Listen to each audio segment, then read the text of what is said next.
بسم اللہ الرحمن الرحیم۔ ناظرین، اگر میرے چینل پر نئے ہیں تو چینل کو سبسکرائب اور لائک کر دیں۔ آج ہم حضرت محمد صلی اللہ علیہ وسلم کی بیویوں کے بارے میں بتاؤں گا میں آپ کو۔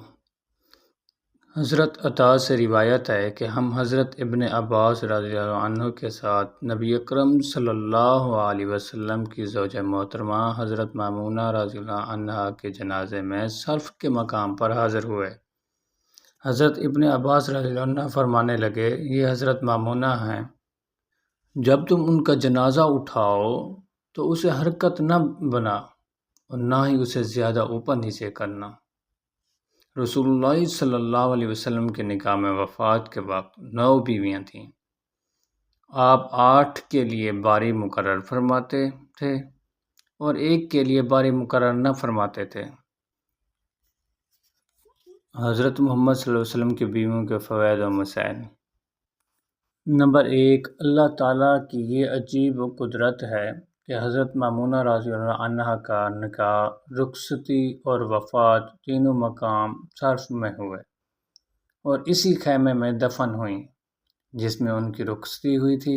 حضرت مامونہ رضی اللہ عنہا حضرت ابن عباس رضی اللہ عنہ کی خالہ محترمہ تھیں۔ نمبر 2، حرکت نہ دینا۔ عام میت کا احترام بھی واجب ہے، مگر زوجہ رسول صلی اللہ علیہ وسلم کا احترام سب سے بڑھ کر ہے۔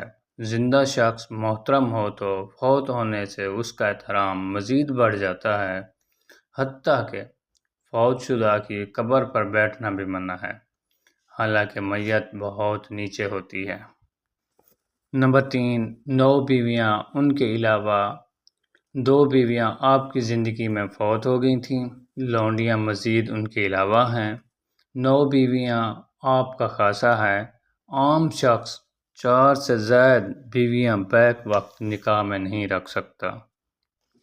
نمبر 4، باری۔ آپ کی ایک بیوی حضرت سودا رضی اللہ عنہا بوڑھی ہو گئی تھیں، اس لیے انہوں نے خود اپنی باری حضرت عائشہ رضی اللہ عنہا کو ہبہ کر دی تھی، لہٰذا نبی کریم صلی اللہ علیہ وسلم حضرت عائشہ رضی اللہ عنہا کے پاس 2 دن رہتے تھے اور دوسری ازواج کے پاس 1 دن۔ نمبر 5،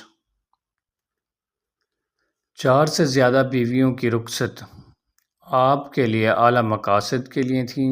آئندہ خلفاء سے رشتہ داری، مثلاً حضرت عائشہ اور حضرت حفصہ رضی اللہ عنہا سے نکاح، بے سہارا بیویوں کی حوصلہ افزائی جنہوں نے اللہ کے دین کی خاطر اپنے گھروں کو چھوڑ دیا تھا۔ خاوند فوت ہونے کے بعد وہ اپنے گھروں کی طرف بھی رجوع نہیں کر سکتی تھیں، مثلاً ام حبیبہ اور ام سلمہ رضی اللہ عنہا گھریلو مسائل بھی تفصیل سے امت تک پہنچا سکیں۔ 1-2 بیویاں یہ کام خوش اسلوبی سے نہیں کر سکتی تھیں، دشمن گروہوں کو رام کرنے کے لیے، مثلاً حضرت ام حبیبہ رضی اللہ عنہا جو کہ مشرکین کے سالار ابو سفیان کی بیٹی تھیں۔ اس نکاح کے بعد ابو سفیان کا جوش و خروش ختم ہو گیا اور بالآخر وہ مسلمان ہو گئے۔ اسی طرح حضرت صفیہ رضی اللہ عنہا جو کہ یہودی سردار کی بیٹی تھی، اس نکاح سے یہودیوں کا کانٹا نکل گیا۔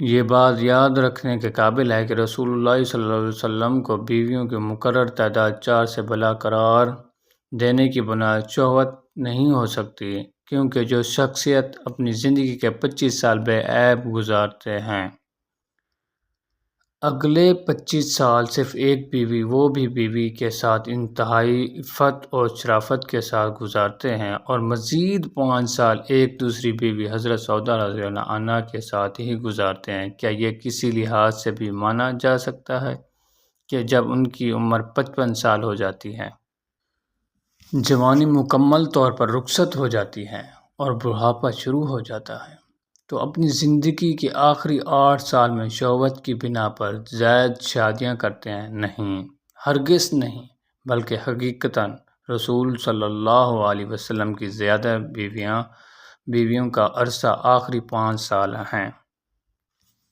کیا کوئی معقول آدمی اسے شہوت پر معمول کر سکتا ہے؟